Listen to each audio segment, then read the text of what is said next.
beda lah sama Bus. Kan nggak paham, nggak paham. Abang so paham. 98 diberhentikan MPF. So paham abang. Ya.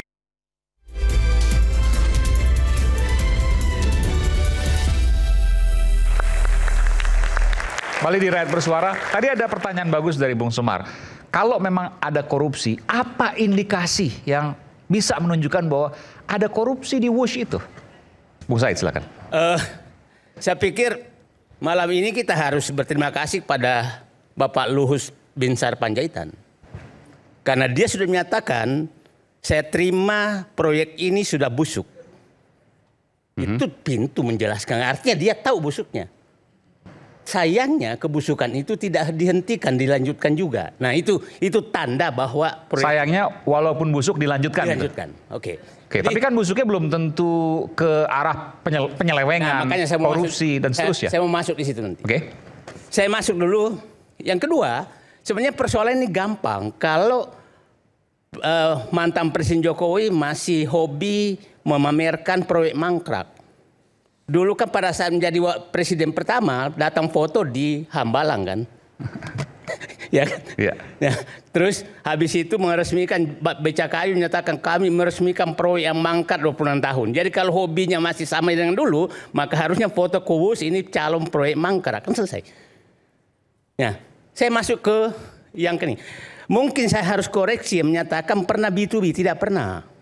Karena di Perpres nomor 107 2015 itu memang Presiden Jokowi menyatakan menugaskan kepada BUMN. Kata menugaskan itu pengakuan bahwa itu proyek pemerintah. Nah, di Undang-Undang BUMN menyatakan apabila pemerintah menugaskan kepada BUMN dan proyeknya rugi, maka seluruh biayanya ditanggung pemerintah ditambah margin yang layak. Itu undang-undangnya. Jadi bilang B2B itu hanya omong-omong aja, nggak pernah B2B. Nah, dan kita harus tahu selalu, Cina selalu begitu, G2B. Karena dia memang mau ingin menjebak. Di negara manapun dia selalu menjebak.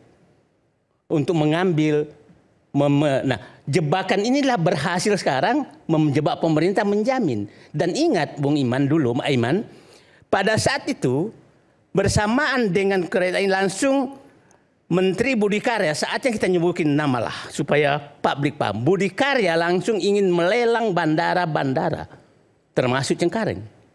Jadi saya membaca indikasi bahwa ini memang sudah yang diincar. Jadi kalau Pak Mahfud menyatakan mengincar Natuna, saya bilang bukan, bandara yang diincar. Bentar, apa kaitannya melelang bandara dengan kasus Wush? Nah, saya mengkaitkan dengan gaya Cina di negara manapun. Oke. Nah, saya sekarang masuk indikasi korupsinya. Saya ini bekas Pilpres. Melelang bandara maksudnya apa? Tadi belum selesai itu, Bung Said. Melelang bandara tujuannya apa? Bahwa nanti kalau nggak bisa membayar, maka itu bisa diambil. Kaitan ke Wush itu? Ke Wush bisa. Jadi digadaikan bandaranya? Bisa. Dan itu dilakukan di negara lain. Cina selalu melakukan selalu melakukan itu. Nah, sekarang di Perpres 93 2021 jelas-jelas Presiden Jokowi sudah membentuk komite kereta api cepat. Yang ketuanya Luhut Binsar Panjaitan, anggotanya Erick Thohir, kemudian Menteri BUMN, Menteri Keuangan, dan Budi Karya. Dan tugasnya memang sudah langsung menyatakan, termasuk bunga, negosiasikan, kenaikan periksa, eskalasi kenaikan harga periksa, negara harus menanggung berapa, PMN-nya berapa. Jadi tugasnya jelas. Nah, yang perlu kita pertanyakan, apakah tim ini pernah bekerja? Kalau tidak pernah bekerja dan kebusukan dilanjutkan, artinya semua orang yang saya sebutkan namanya itu bertanggung jawab. Maksudnya pernah bekerja? Pasti pernah bekerja dong? Pernah bekerja, tapi apakah dilaporkan ke Presiden Jokowi bahwa ini kenaikannya sekian? Nah, nanti saya masuk ke nama. Kalau pun melapor dan menerima itu. Nah, sekarang ada Bung Yudi di sini dari KPK. Ya. Sebenarnya kalau KPK ini masih profesional, tinggal menurusin aja kok. Saya nyebutkan peluang-peluangnya dan saya sebutkan siapa yang bertanggung jawab untuk ditanya. Oke, kita simak. Satu, siapa yang mengusulkan pemindahan dari Jepang ke Cina? Pasti ada yang mengusulkan. Jadi panggil aja. Problemnya karena saat itu Jonan tidak mau terlibat. Biasanya kali ini harusnya Menteri Perhubungan. Saya nggak tahu siapa yang ditugaskan Jokowi karena Jonan nggak mau. Oke? Nah, yang kedua, siapa yang menyetujui anggaran awal studi kelayakan Cina yang menyatakan 5,1 sampai 5,5 miliar. Nanti Pak, ya 5,5. Siapa yang menentukan itu?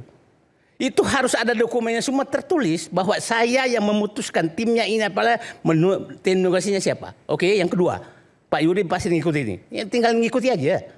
Nah, biasanya yang bernegosiasi ini sepertinya sekarang ini di Kementerian BUMN yang menegosiasi itu. Artinya Rini Suwandi harus ditanya. Ya.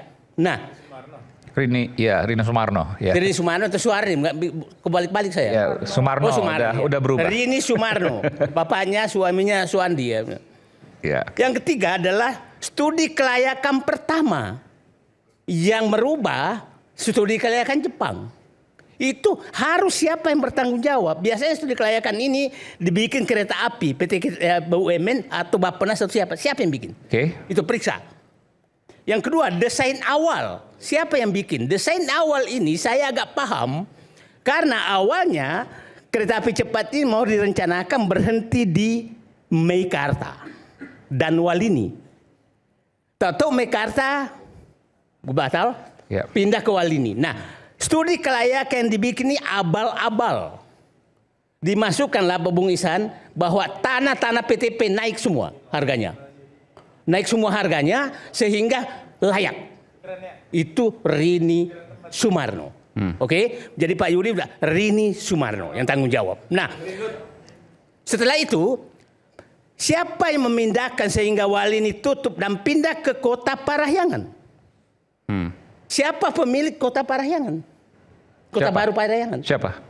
Ya kita tahulah.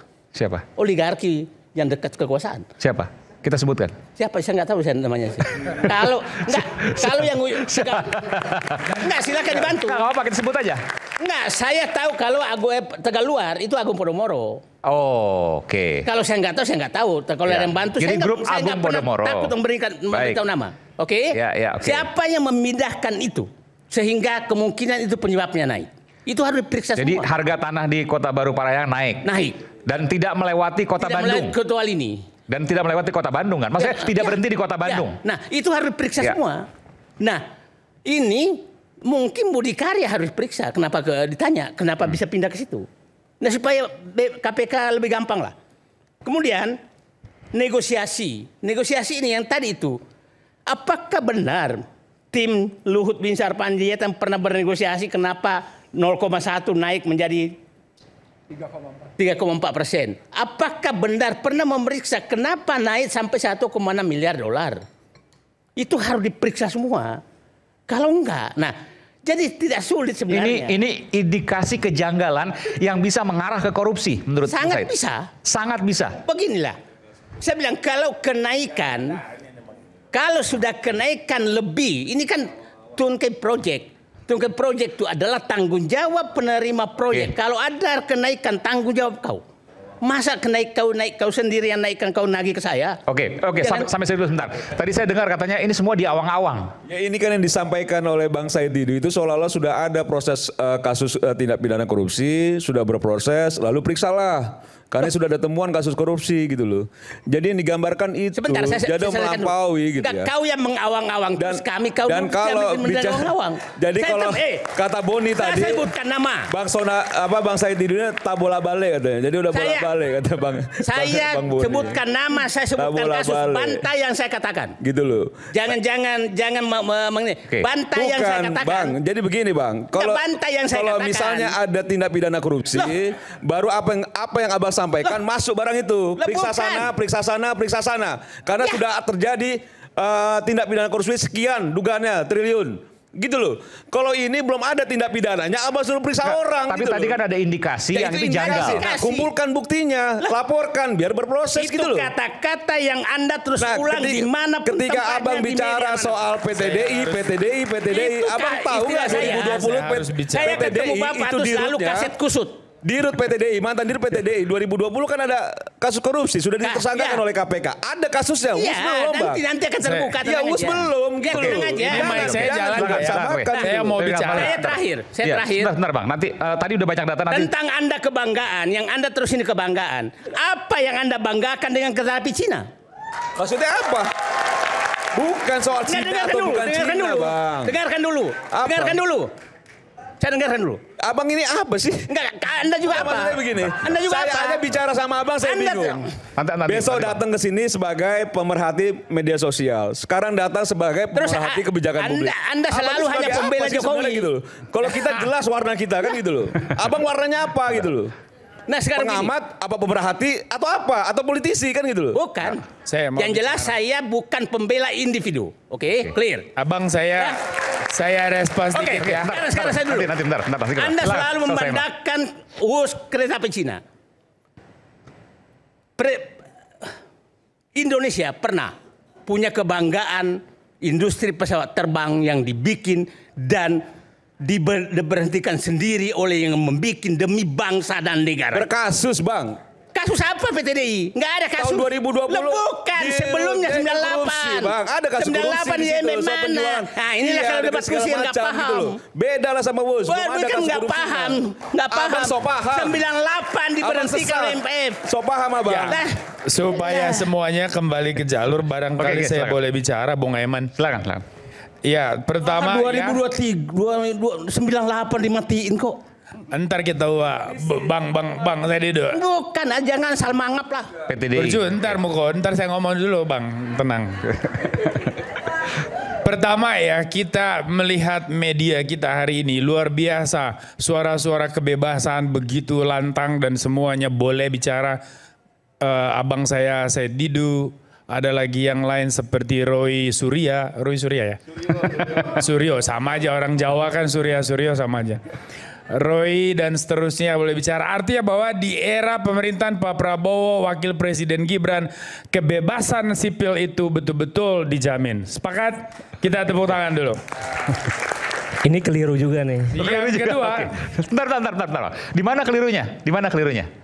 Salah satu indikator civil liberty itu adalah pembungkaman. Oke. Ulang lagi, lebih jelas dikit. Pembungkaman, penangkapan, represi. Hari ini masih ada 959 orang ditangkap. Salah jadi indikator kebebasan sipil tidak hanya itu, maksud saya. Indikator kualitas demokrasi tidak hanya itu ada beberapa misalnya. Ya. Soal political rights, ya, civil liberties. Betul. Civil liberties pada beberapa subindikator. Ya. Salah satu kebebasan pers. Makanya kebebasan berpendapat. Itu bukan indikator satu-satunya. On that, freedom of speech. Yes. Dan mereka ada bukti bahwa kebebasan berbicara itu dijamin di Republik ini. Faktanya. Saya belum masuk ke poinnya. Risetnya. Nanti Bapak akan dapat ruangnya. Itu skornya hanya 5,29. Baru pengantar, baru ya, tadi supaya langsung saya belum masuk ke dagingnya. Nanti pakai Bapak akan ya, kupas dagingnya. Oke. Itu yang pertama. Yang kedua, saya tentu tidak punya kompetensi untuk masuk ke teknis perkara WUS ini. Saya coba kumpulkan beberapa informasi. Akhirnya saya melihat bahwa apa yang menjadi tesis salah bagian dari prinsip hukum pidana itu sepertinya harus kita kunjungi kembali, revisiting the idea of criminal justice principles. Jadi kita harus melihat bahwa hukum pidana tidak pernah bekerja di atas asumsi, harus berdasarkan fakta. Bukti-bukti hukum yang jelas, bukti-bukti material. Dan sampai hari ini saya tidak melihat di balik narasi soal korupsi di dalam WUS, tidak ada bukti-bukti yang mengarah kepada adanya tindak pidana korupsi di sana. Tidak ada korupsi, tidak ada indikasi. Kita harus menghormati asas legalitas di dalam hukum pidana itu. Bahwa tidak ada hukuman atau tidak ada hukuman pidana terhadap suatu tindakan sebelum aturannya itu ada. Ya, nullum delictum nulla puna sine previa lege punali. Anda tidak bisa menghukum tanpa ada dasar hukumnya untuk mengatur suatu tindakan itu pidana atau tidak. Pertanyaannya di mana pidananya dalam WUS? Kan dari tadi saya perhatikan diskusi ini masih samar-samar. Kalau indikasi, Bung Boni? Itu kan yang harusnya ada kecurigaan, ada kejanggalan dalam konteks. Maka dalam konteks itu perlu proses penyelidikan, penggalian informasi. Jadi jangan langsung jumping to conclusion ada korupsi di WUS. Nah itu menyalahi logika hukum pidana. Lalu kemudian kita bicara soal asas kulpabilitas dalam pidana. Saya pengamat politik, doktor saya di bidang politik. Tapi saya sedang sekolah hukum, Pak. Saya sedang pasca sarjana hukum, jadi mulai gaya-gayaan bicara hukum nih Mas Aiman. Aspek asas kulpabilitas bahwa yang dihukum itu hanya yang bersalah. Siapa yang bersalah di sini? Siapa yang harus kita hukum? Kenapa harus ditarik-tarik jauh sampai nama Presiden Jokowi misalnya disebut-sebut atau yang lain-lain? Artinya bahwa dari aspek substansi perkara pidananya belum jelas, lalu kita sudah mulai bicara soal penghakiman. Nah yang kedua Mas Aiman, yang agak berbahaya di kita itu adalah upaya politisasi terhadap isu-isu apa saja, termasuk isu hukum. Ya, dan kebijakan-kebijakan politik itu kemudian juga bisa dipreteli dengan intrik-intrik politik tertentu. Nah, maka yang harus kita waspada itu adalah trial by the press. Saya menghormati dan bangga dengan acara Rakyat Bersuaranya Aiman ini, iNews ini. Tetapi kita harus bijaksana untuk menyikapi apakah kita sudah melakukan pengadilan oleh media terhadap satu isu atau terhadap satu orang atau sekelompok orang. Kita harus bijaksana di situ karena kita tidak bisa trial by the press, itu kan sangat keji itu. Kita harus menghormati bahwa sebagai Rekstad negara hukum kita harus kembalikan semua kepada karena masuk ke komunikasi dan trial by the press. Saya harus jelaskan juga yang namanya trial by the press itu adalah satu arah, komunikasi satu arah yang kemudian menyimpulkan. Saya setuju. Sementara di dalam Rakyat Bersuara selalu menampilkan dua sisi yang berbeda dan diametral. Dan oleh karena itu ada deliberasi, ada kontestasi isu, ada kontestasi ide yang itu jauh dari trial by the press. Saya memang melihat Mas Aiman juga sudah mampu menjaga keseimbangan opini yang muncul dengan diversifikasi gagasan, motivasi kita ada di sini. Tetapi saya hanya mengingatkan bahwa semua media di Republik ini harus menghargai betul prinsip keseimbangan dan hindari trial by the press. Sepakat. Kita sudah pusing dengan berbagai isu yang remeh-temeh. Di luar sana ada TIFA atau tifus atau siapa namanya dokter itu. Ya selalu ribut soal ijazah. Lalu kemudian sekarang soal VUS, lalu larinya ke Pak Jokowi. Saya nanti takutnya pemerintahan yang ada hari ini dan ke depan tidak berani mengambil terobosan besar di dalam pembangunan. Jadi menurut ini saya juga dan non-infrastruktur hanya karena tidak ingin di suatu waktu dipolitisasi dan diperkarakan. Jadi kalau ada isu yang kemudian mengemuka, media nggak usah bahas? Bukan soal itu. Media hadir memang untuk menghadirkan semua dinamika yang ada di masyarakat dan kita diskusikan. Hanya saja jangan sampai ada kesan bahwa kita mengarahkan opini itu ke satu kesimpulan. Nah itu yang harus kita waspadai. Bukan berarti sudah terjadi Mas Aiman. Saya hanya mengingatkan bahwa ya karena ada program di tempat lain, bukan di TV ini. Di tempat lain itu memang hadirnya betul-betul untuk menggiring opini seakan-akan negara, pemerintah ini salah dalam semua hal. Nah, demokrasi hanya sehat kalau ada fairness di kita, di pihak negara, di pihak rakyat, dan di dalam berkomunikasi entah kritik, entah protes, itu semua harus punya dasar dan tujuan yang baik. Kita kan pernah diskusi di sini juga beberapa tema ya Mas Aiman. Saya selalu mengatakan bahwa kalau problemnya adalah akuntabilitas dan kualitas perwakilan politik DPR itu tidak beres, saya setuju kita semua rakyat Indonesia marah dan tuntut itu. Perwakilan politik yang tidak bermutu itu harus digugat. Nah saya juga setuju bahwa institusi manapun harus kita pikirkan untuk diperbaiki. Maka reformasi harus menyeluruh, sistemik, holistik. Jadi jangan parsial. Nah begitu juga kalau kita merespons isu-isu yang berkembang Mas Aiman, ada begitu banyak isu. Di dalam pilihan isu, kita harus melihat mana yang lebih besar nilainya bagi kemaslahatan umum, mana yang hanya permainan kelompok-kelompok politik, karena rakyat Indonesia udah jenuh dengan permainan narasi politik yang ujung-ujungnya hanya melayani kepentingan politik, kalau kita bukan masuk mencerdaskan. Ya, kalau acaranya Bung Aiman, saya setuju mencerdaskan rakyat Indonesia. Setuju? Kita tepuk tangan untuk Mas Aiman. Jadi simpulan sementara saya bahwa acara Rakyat Bersuara sudah benar gitu kan. Nanti kita lanjutkan, itu sangat kadang bikin menat, apalagi kalau kita tidak bisa mencerna dengan cermat. Jangan lupa cangkir kopi hangat yang nikmat untuk menemani kebersamaan dalam program Rakyat Bersuara bersama saya Aiman Wicaksono. Supaya manis pakai kopi dulu. Sedikit aja gulanya. Mas Eman langsung tersinggung.